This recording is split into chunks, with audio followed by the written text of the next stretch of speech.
The Undercountry Music News is an excerpt of the weekly internet broadcast Undercountry Music, which features music from great country artists you won't hear on mainstream radio, as well as a roundup of the most interesting country music news of the week without all the fluff. This program you are listening to right now contains only the news portion of the show. To listen and subscribe to the full weekly episode containing the music and interviews, please visit undercountrymusic.com or simply subscribe to the Undercountry Music Podcast on iTunes. Let's get into it.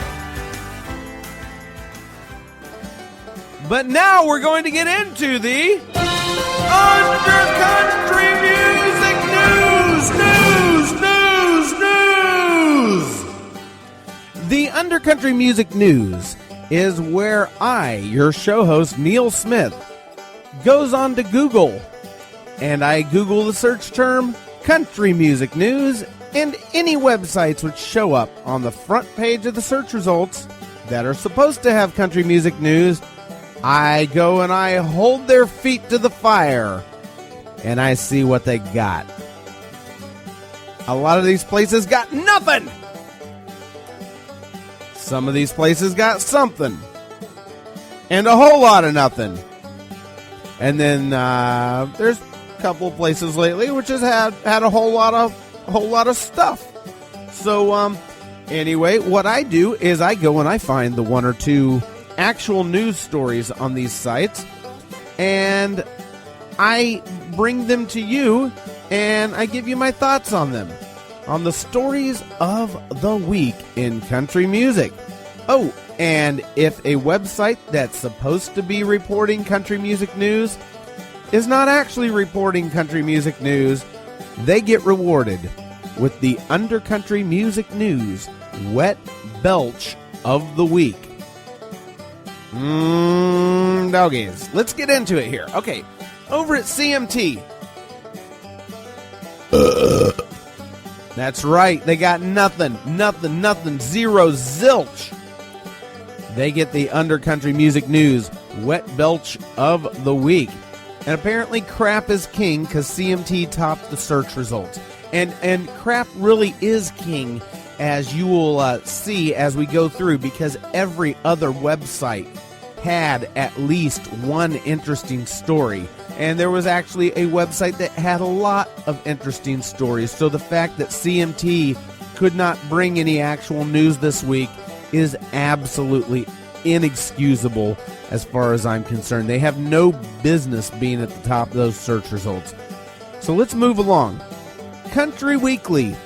They have a rehearsal video of Keith Urban and his band doing an acoustic version of his song, Good Thing. The song is all right as far as modern pop country goes. That's not really country.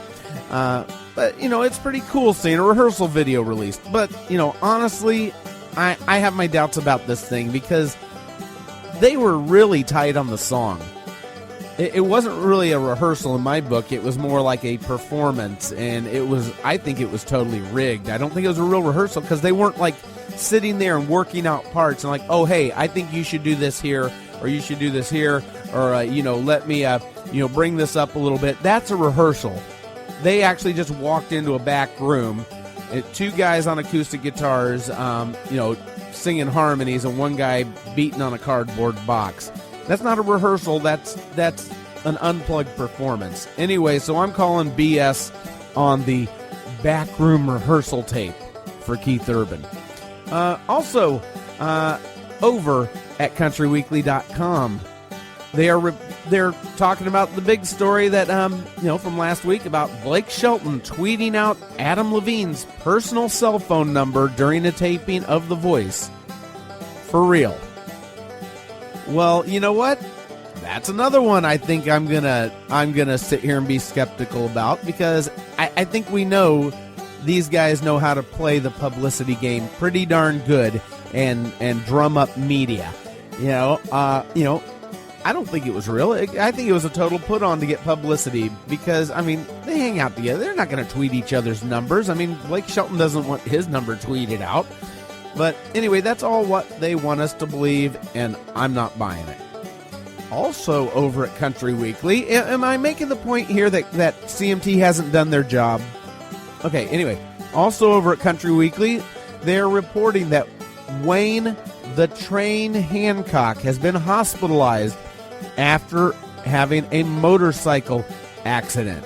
That's right. Wayne the Train Hancock, frequently known as the King of Juke Joint Swing, is currently in a hospital ICU where he is being treated for injuries sustained in a motorcycle accident on Saturday, April 26th. Now, he was wearing a helmet, but he had some other injuries, including a collapsed lung and a fractured elbow. The rest of his tour dates for May have been canceled. I think so. I think with a collapsed lung, you might have a little trouble singing. Duh. Anyway, finally over at Country Weekly, William Shatner interprets Luke Bryan's Country Girl Shake It For Me. And I gotta tell you, it's much better than Luke Bryan's version of Country Girl Shake It For Me. But then again, my dog licking her butthole would be better than Luke Bryan's version of Country Girl Shake It For Me, as far as I'm concerned. And if that's not worth the trip over to Country Weekly this weekly, I don't know what isly. Okay, over at GAC, Great American Country, Kristian Bush from Sugarland is working on his debut solo album, Love or Money. It's kind of a cliche title, kind of a lackluster title as far as I'm concerned, but then again, Kristian Bush is kind of a lackluster performer. I mean, you ever gone to see Sugarland? The guy doesn't do much. I mean, I'm figuring he probably has a big hand in the songwriting, and he's probably a real talented guy, but every time I see him, he's playing an instrument that I can't hear, and he's not doing much singing other than some harmonies here and there, and he's just like walking around stage with, a big smiling mug. Now, I'm guessing, he's probably a really good instrumentalist. To build a band that high, he's probably a pretty smart guy, whatever. So anyway, he's working. I guess now we're going to get to see and hear that for ourselves. And I look forward to that. And I hope it's good. I hope it's not crap. The title of the album doesn't give me much hope, though. But anyway, he's working with producer Byron Gallimore, who has produced 4 albums for Sugarland. So anyway, also over at over at GAC, my bad. The Country Music Hall of Fame and Museum has revealed a spotlight exhibit honoring Crystal Gayle entitled When I Dream.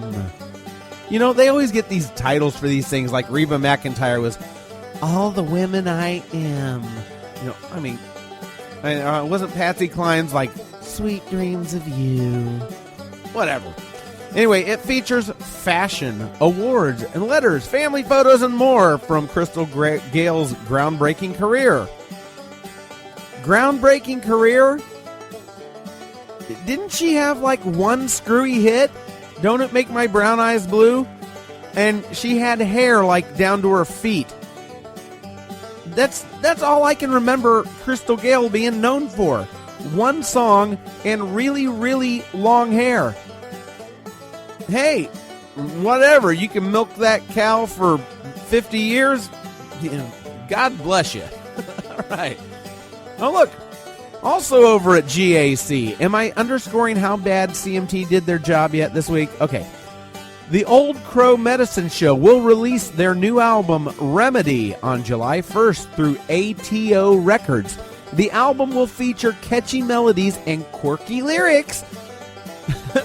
Now I'm reading the press clipping. Anyway, they got a new album coming out, and it drops July 1st, and anything else you hear about it is just going to be a whole bunch of press release hoo-ha. Anyway, there is a quote here I would like to read, and they say this is country music for people who think country music needs a whooping, and I definitely can agree with that. Country music needs an ass whooping like there's no tomorrow, I gotta tell you. All right, moving along to Taste of Country. If you are in the market for a luxurious ranch in New Mexico, complete with stitched leather ceilings, horse stables, and an area for a pet buffalo. Then Randy Travis's gated estate could be the right one for you. And the good news is, it's available. Price of admission, a cool $14.7 million. I'm kind of doing a cross between, like, that guy, Lifestyles of the Rich and Famous, and, like, Dr. Evil. Anyway, Randy Travis built this beautiful home in 2002 on 220 acres.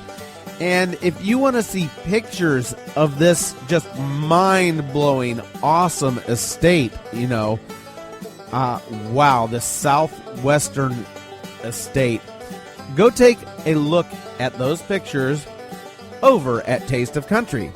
Also, Taste of Country is reporting that Jake Owen, he was just beginning his show in Fort Wayne, Indiana a few nights back, and he stopped to throw out a guy he saw punch a woman. All right?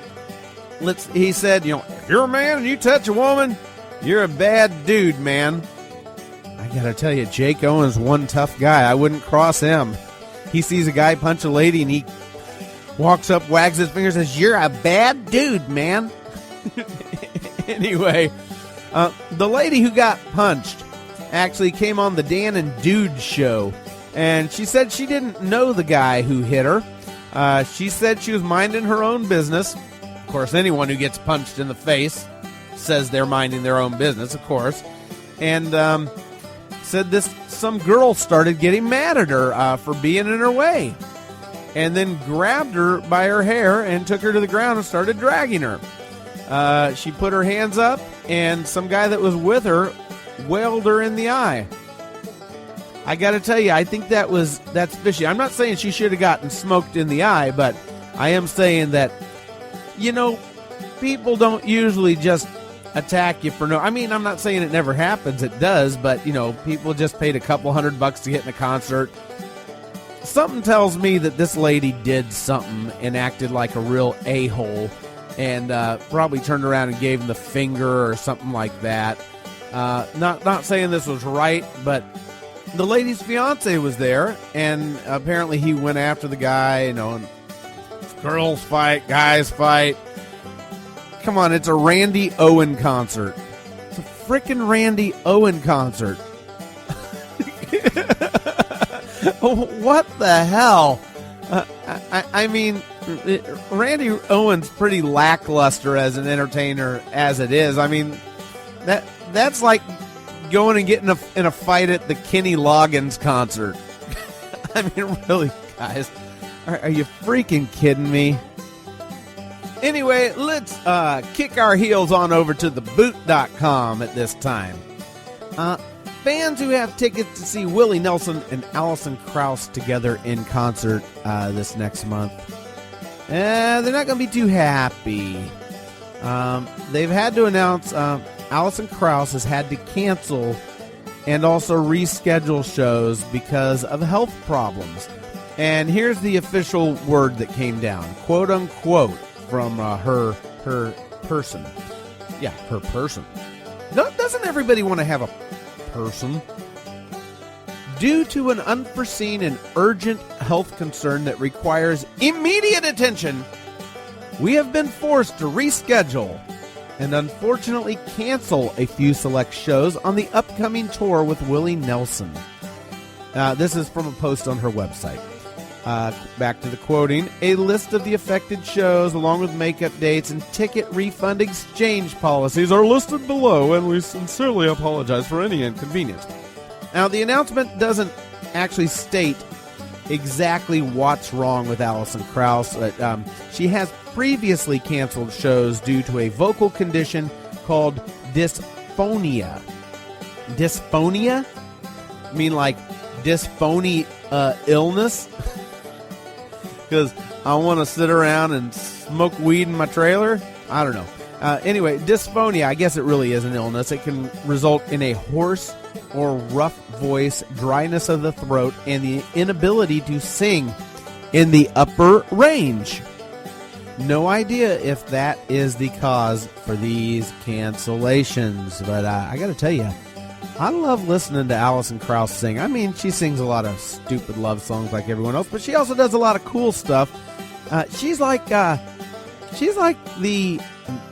Americana Stevie Nicks, without the cocaine being blown up her hoo-ha. Wow, that wasn't supposed to happen till the 1-2 song punch, was it? I thought it was appropriate there, though. All right, over at Nashville Gab, Bryan McKnight, the R&B singer, answers the question about why there aren't more black people in country music. Now, he starts by stating that many black musicians simply don't grow up in areas where they can appreciate country music for the quote-unquote wonderful music it is. I must say that was a pretty nice thing to say, Mr. McKnight. But then McKnight goes on to say, and he does say this in a nice way, but he says that on the other side of the equation, meaning the country music fans and industry, I presume, that there's an element that wants to keep it pure and that are ignorant and don't understand that black people invented country music.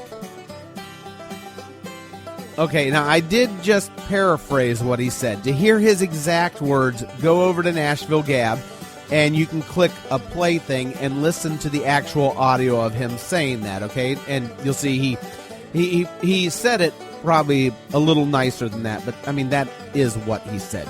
But I gotta say, WTF? I mean, where do I even start with this one? I will, of course, not argue the point that there aren't many black folks in country music. But to state that it's because white industry and audiences shun them, I don't know, what rock you've been under, but, you may have had a point. Bryan McKnight may have had a point that back in the 70s and earlier, because after all, that it would have been tough for a black country artist to get going. And, kudos to Charlie Pride for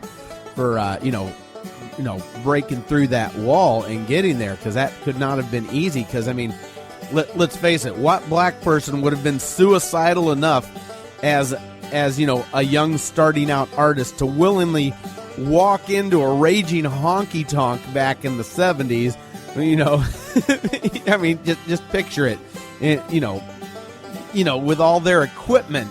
So they're not making a quick getaway if things go bad, to perform for a group of people in which they would likely find the very highest concentration of people that don't like them because of the color of their skin. Okay, now I get that. Totally get that. Not lost on me, okay? But times have changed a lot. I mean, they're still racist. There are black racists. There's white racists. There's Hindu race. I mean, there's racists in every group of people, okay? So it's out there and it's everywhere. It's just a little more even spread these days. Now, country music in 2014, though, I gotta say, it's anything but pure. And anything in it, it's ripe for the taking. It's ripe for the picking by anyone who wants to come along. I mean, a lot of these songs coming out have rap in it. I mean, you got. I mean, was Cruise with Florida Georgia Line and Nelly. As soon as Nelly actually came onto that track, that thing blew up 15 times more than it already was. You got R&B, rock and roll, and I ask you, was Darius Rucker shunned by fans in the industry? Looks to me like everything he touches shoots to the top of the dang charts in country. That landscape that Bryan McKnight is referring to, it has changed to the point, And to point to current racism as to why there aren't more black people in country music, in my opinion, is ignorance. Music Row, it's very obvious from the way they've raped country music, only sees one color. They don't see black, they don't see white, they don't see red, green. Well, they see green. That's the only color they see is green, baby. And there's no, I mean, we've got proof in the pudding right there on mainstream country radio. Go no further. You know, I would say, I will say that the lingering, I gotta tell you, it's ripe for black people to march right in and just completely take over country music, you know? And I would say that the lingering effect of widespread racism in the past, though, I will give that's probably got a whole lot to do with why black people are themselves reluctant to get into country music, because black people had been very shut out back in the day, and a lot of that perception, you know, has got to still remain, and it's still got to sting. And so I'm going to agree with McKnight a little bit on that viewpoint. Okay, now about black people inventing country music, that one is way ignorance. Country music was born largely from Irish folk music. I mean, listen to the banjos behind me. Okay, there you go. Ain't nothing black about that, okay? Now, through the ages, the black influence, beginning in the 50s with rock and roll, which black people absolutely did invent and white people stole, along with blues and soul, disco, and into today with rap and R&B. Now, all those formats, they have contributed greatly to the sound you hear country music having today. But no, black people did not invent country music. They invented a lot of other music, but country wasn't one of them. All right? Now, would I like to see more black people in country music personally? You bet I would. Absolutely. Guys, come on in. Someone's got to save this sinking ship from the banal crap pile it's become. We need some flavor in here. You know, we need some soul back in it. Country music today, it's got no frickin' soul. It's just this hollow freaking milquetoast pile of crap, you know? And the racial walls, they are down.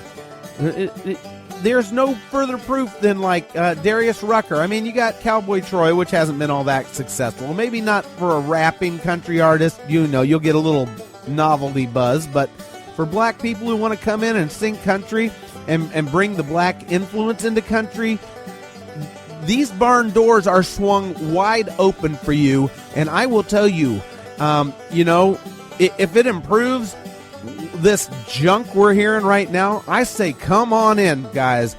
Guys and ladies, come on in here. We want you. We need you. Country music needs you bad. Black America, it's up to you to save country music. Over at Country Standard Time, as long as I'm dipping my toe into shall we say, controversial waters here, Kacey Musgraves will become the first country artist to perform at the 25th annual GLAAD Media Awards in New York on May 3rd. Now, for those of you who don't know, GLAAD stands for gay, lesbian, something, something, something. And they exist to promote something or other about being gay and lesbian. There you go. Spoken like a true straight white guy. Anyway, Kacey Musgraves is going to become the first country artist to perform, and that's because she had a little line in her song "Follow Your Arrow" that said, you know, kiss lots of boys, or kiss lots of girls if that's what you're into. You know, so there you go. And I guess they're looking for any toehold they can into country music, and they saw it, and Kacey Musgraves invited her, and she graciously accepted. So there you go. I guess the real question now is Kacey Musgraves a lesbian? Dun dun dun. Anyway, well, let's put it this way. I think Larry the Cable Guy said it best when he said that everybody is at least a little gay. And he proved it. Okay? And how did Larry the Cable Guy prove it? Well, you should actually, maybe YouTube it and you can hear it straight from his mouth. I'll get to paraphrase it. He asked if guys who watch porn generally like to watch girls with girls or a guy with a girl. And overwhelmingly, guys seem to prefer to watch a guy and a girl. Right? And then he went on to ask if he liked the guys to be flaccid or standing at attention. I'm trying to keep the show clean here. Don't know how well I'm succeeding. But anyway, guys overwhelmingly would prefer to see a big standing at attention piece of equipment. Gotcha. Over at the 615, Willie Nelson has been inducted into the Austin City Limits Hall of Fame, as he was the first performer ever on Austin City Limits. I believe. I could be wrong about that. I knew the answer like a week ago, but I did a lot of Willie Nelsoning back in the 80s and 90s and 2000s. We won't talk about that. But anyway, he was certainly one of the first performers on Austin City Limits. Also inducted were Stevie Ray Vaughan and Double Trouble, longtime show producer Bill Arhos, and former University of Texas football coach Darrell Royal, whose pickin' parties with guitar songwriters at his Austin home after games helped inspire the show. Now, Bill Arhos spoke at the ceremony, and he recalled a friend's comment after one of the times when Nelson was busted for possession. And apparently his friend said, Willie Nelson getting busted for weed is like Wimpy getting busted for eating hamburgers. I'll gladly pay you Tuesday, but this has been your Undercountry Music News.